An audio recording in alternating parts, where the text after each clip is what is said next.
Hey guys, Zor here from ZorGameGeek.com, talking to you today about challenging your players in 5th edition Dungeons and Dragons.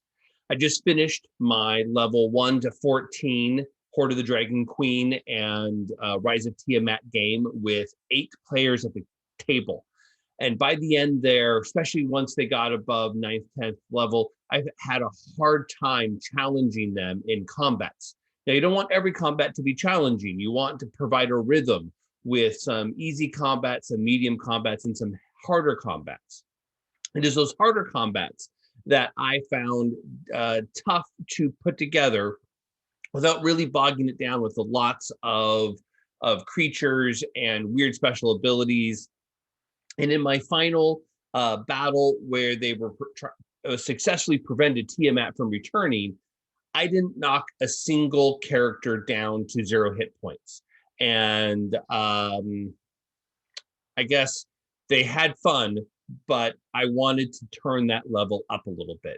So I recently read an excellent post by AlphaStream, who is a well-established person within the D&D community.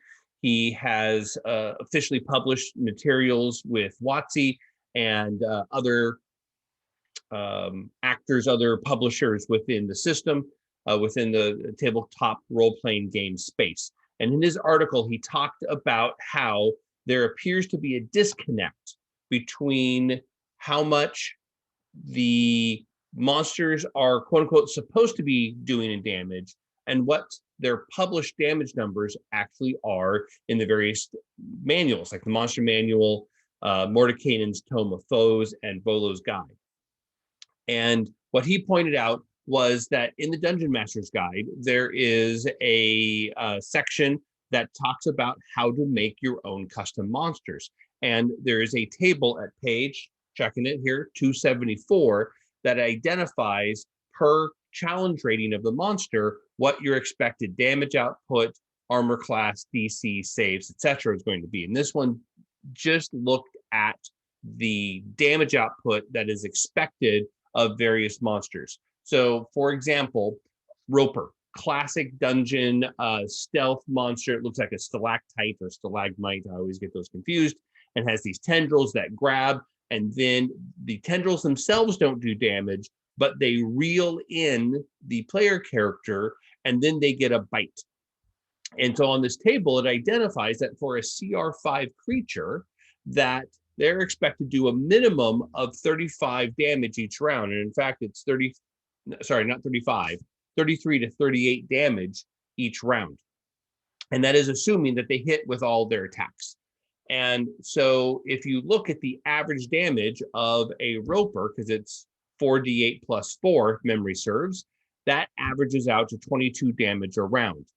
This table is identifying, it's based upon the average damage of monsters, not the maximum or minimum damage of monsters. Well, that's 11 damage lower than what is expected from this table in the Dungeon Master's Guide. Now, why that is speculation on my part, but what I can say, and I agree with AlphaStream's article, is that this table in the Dungeon Master's Guide is significant and important. And the reason why that is this was done, I'm assuming, by one of their number guys at the time this edition was created, to say, hey, here's what we're expecting the hit points of player characters to be. And at any certain creature level, this is the amount of damage per round. Again, assuming they all hit, which they don't always do, that you would expect them to take. So when you have these published monsters that do less damage, because if you miss, now your damage just got half. Instead of 22, he's averaging 11 around that Roper, it. So there are a couple of ways of fixing this problem. First is you can just compare what that average number is per round. And if there's multiple attacks, you got to add them all together. A Roper only really has one damaging attack, and that's its bite attack. So you look at that and you say, hey, how far underneath the average this range is their average damage? In this case, it's 11 under. You can just add 11 to the die. It's 44, or correction, 48 plus 4. Now it's 48 plus 15, and you're at that lower end of that range. And then you can adjust from there as the dice go up or down.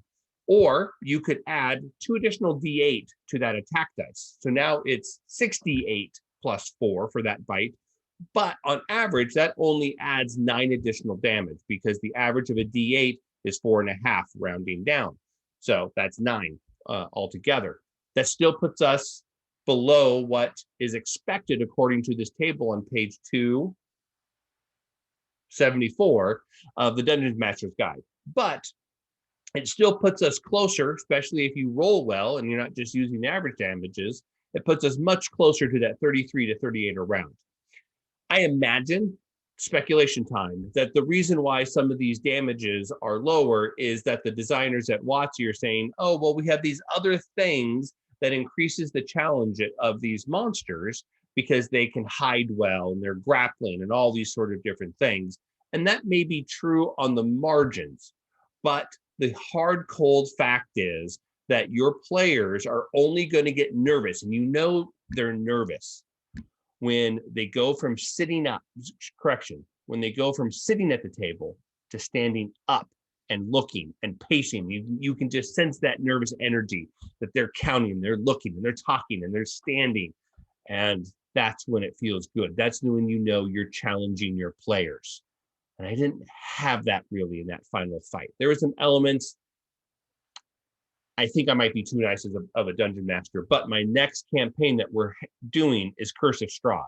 And I've told them and I've warned them, I'm turning that dial up a little bit. I'm going to be using the system. In fact, I printed off the table here.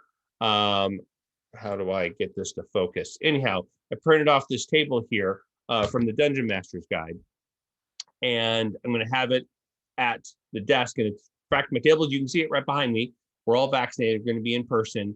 And so I'll probably do a follow-up video to talk about how well this worked out.